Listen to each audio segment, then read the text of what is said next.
Today on the Skid Factory, we're fixing the broken crown gearbox.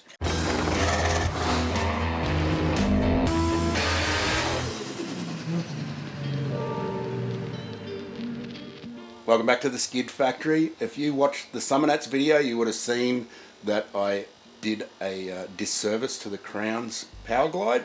We broke it doing a burnout on Skid Row, and today we're going to fix it. We're here with Mark from Ultimate Performance.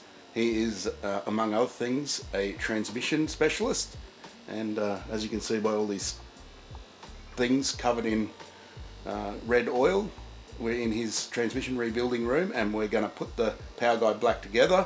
Mark has already done all the repairs it required, or replaced the parts, clearanced everything, and we're just going to be here for the glory bit where it all goes thump, thump, thump, and falls into place. All real nice. Just turn up with the scabs. We turn up when the hard work's done. But what we wanted to do is just show you what goes on the inside of a automatic transmission, and the PowerGlide is probably one of the simplest ones there is. So it's a good start for some transmission 101. I had no idea that was even your business name. I just know you was Mark. Yeah. It's called Mark. Well, I don't really advertise it because I'm like, I'm too busy. There you go. So don't call Mark then. Don't call me. Yeah, sweet as. Well, where do we begin? Where do you start? Do we start with what broke? Yeah. What do you want to do? Let's do that. All right, let's do that. Cool. So this is a part that's broken. This is called a stator tube. This goes inside the store converter, and that should not turn like that. So Hence the name stator. It's stationary. hence stator. So there's actually with another broken. It should be firm and one piece, just like that one. This is also damaged, but for a different reason. So What's the broken bits there? Or is that the pump's actually the gear's broken? So that's actually a pump gear, Yeah. and they're the two teeth for the drive tangs that should go on the converter and drive it. So they didn't have the converter clearance, and it wasn't lined up properly, and it's done some damage. I do believe that we've done a video on that. Alright, where do you point to watch that video? Well, yeah. We'll send the link to old mate when he puts it back in his car. Oh, he knows. You got to learn the hard way sometimes.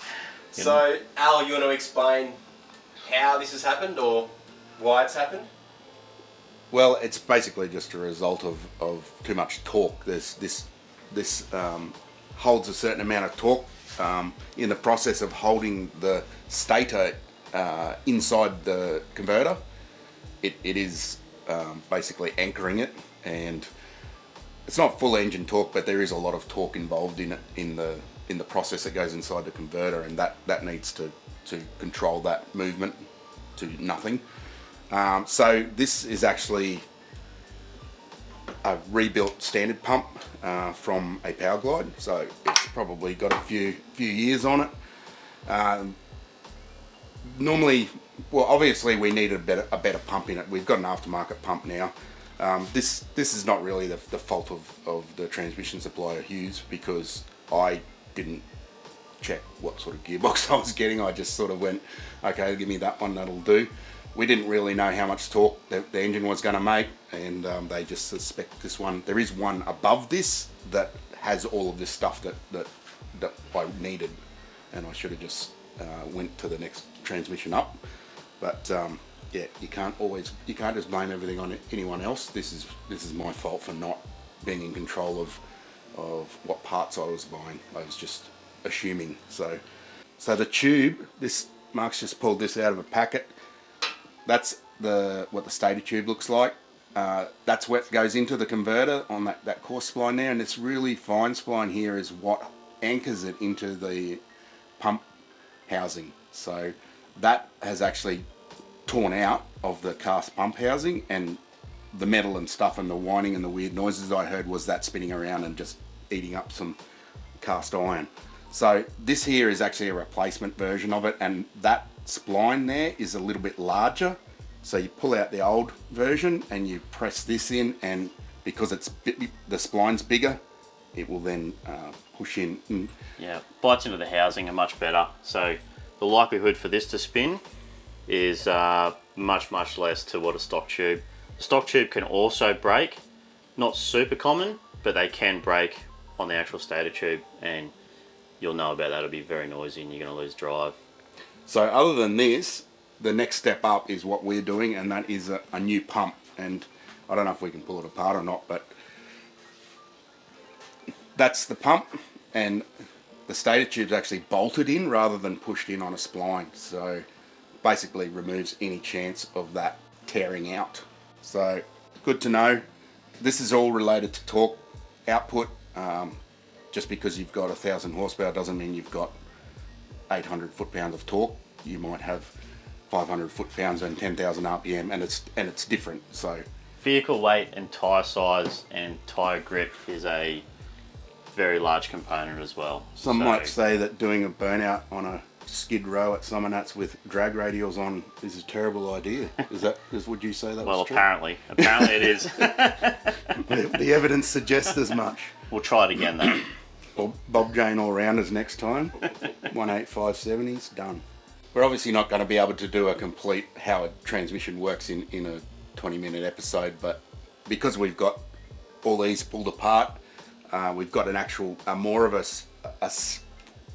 more standard componentry version here, and the one that was in the Crown here, we can show you the differences. Some of the bigger differences are probably this planetary gear. As you can see, this uses helical cut gears to keep it quiet, and the one in mine is an aftermarket one that uses straight cut gears. I honestly have never heard the straight cut noise because it's big block.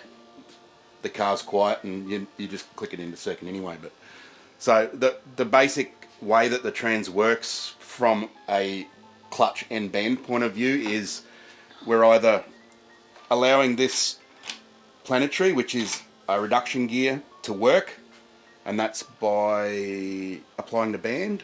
Mark, yep. So we apply the band and it clamps this, and then those planetary gears work, and that reduces your ratio, so you get first gear or low. And when we then disengage the band and apply the clutch pack that's inside here, which is these steels and frictions, it then direct drives straight through, so that's your top gear. And this one over here is the other one that's important, that's reverse. And normally, as Mark just said, that's normally not a big deal on a normal transmission because reverse doesn't require much torque handling. But because we're using reverse as the trans brake function, so it applies reverse and first at the same time, that's your trans brake, that has to be quite strong. So it's upgraded to what a normal transmission doesn't need much to do in reverse. What else were we talking about that was important? The way it shifts, right? So this is an aftermarket shaft as well. You can see it looks quite different. This one has a lot of holes in it, whereas this one doesn't. And the basics of it is, as Mark said, this was designed to self-shift. So it's changing first and second gear by itself. So it's got a governor, it's got other things on, it's got a speedo drive, and that's what all those holes are for. And this one's designed to not break. So you're shifting a gearbox yourself. That's the way it should be. So they've deleted anything that just isn't required anymore. Race car stuff. The aim of this episode was obviously not to teach you how to build your own gearbox, because that would take a lot longer to convey. So we just wanted to show you what's inside the box, what went wrong, and give you a bit of an idea of how to choose the right parts for your trans. And I think we've done that. So it's time for Mark to do his magic and load it all back into the case, ready to put back in the Crown. And do more skids on 255s? No.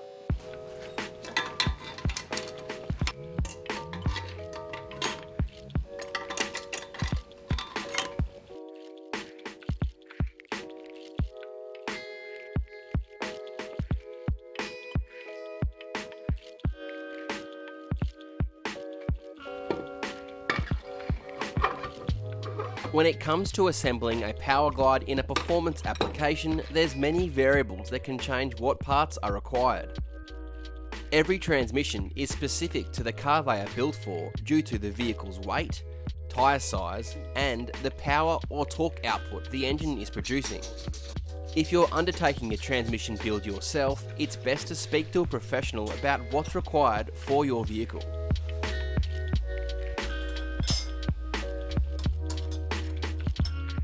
As mentioned, Mark has already checked the clearances throughout the transmission before we arrive.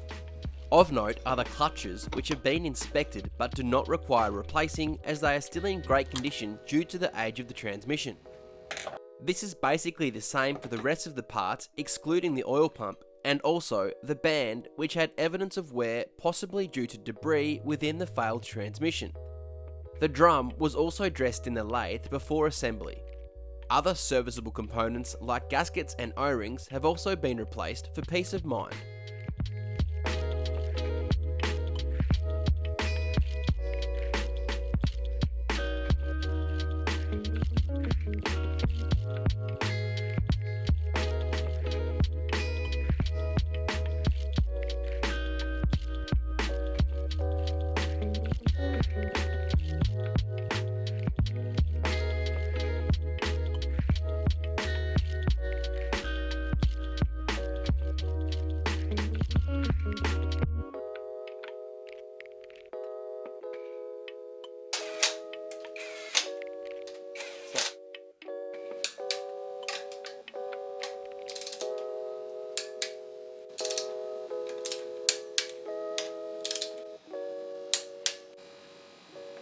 Did your granddad screwdriver?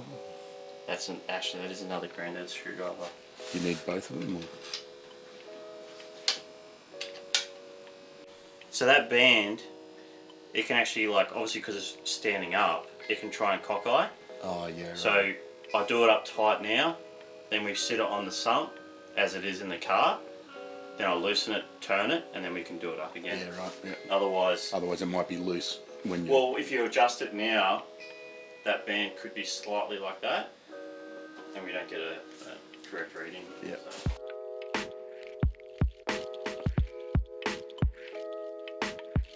After a transmission failure, it's best to clean and flush all items to ensure no residual particles are hiding in any oil galleries that can cause issues in the future. The valve body has also been flushed and the new filter fitted to the pickup.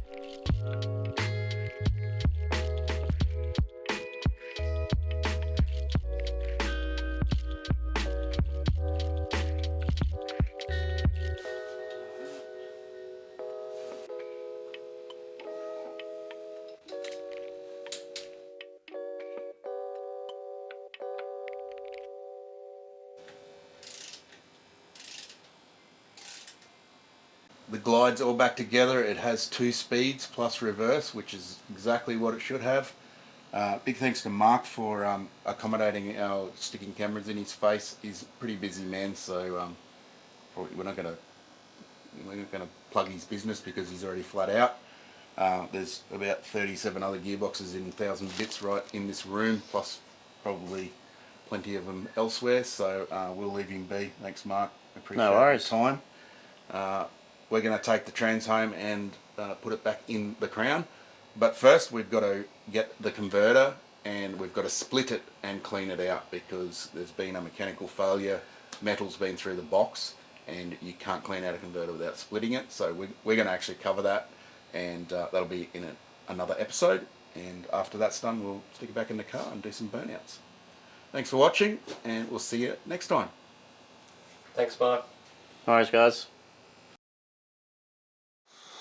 Cool. Yeah. Have you Awesome. got any messages for anyone? Maybe a foxy bloke from the Gold Coast, perhaps. Are you guys going to go down and see the fox down at the Goldie? Yeah. He has small shoulders. Small shoulders. Not enough time at the gym. Too much time at the gym. But he's just out there for the view. Has he got a big neck? He's got... Yeah, definitely. I love it. That's what I said about Mark. If you want to see how big the fox's shoulders are, you can check out this episode of Building Millsy's 3.8 litre de-stroked Barra. I asked Robbie, I'm like, oh, what can I say about Mark? And it's in text. He's like, just say that he's got small shoulders.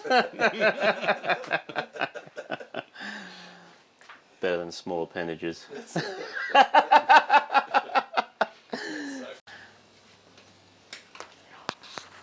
Hey kid, you like gearboxes? Come here. I'm just leaving you with that hole there, Al, or is that what you're doing? No, you're 30 now. You got to, prostate cancer's no laughing matter. Why are you smiling then? He enjoys it. It's usually best when you're lying on your side, so they tell me. Oh wow.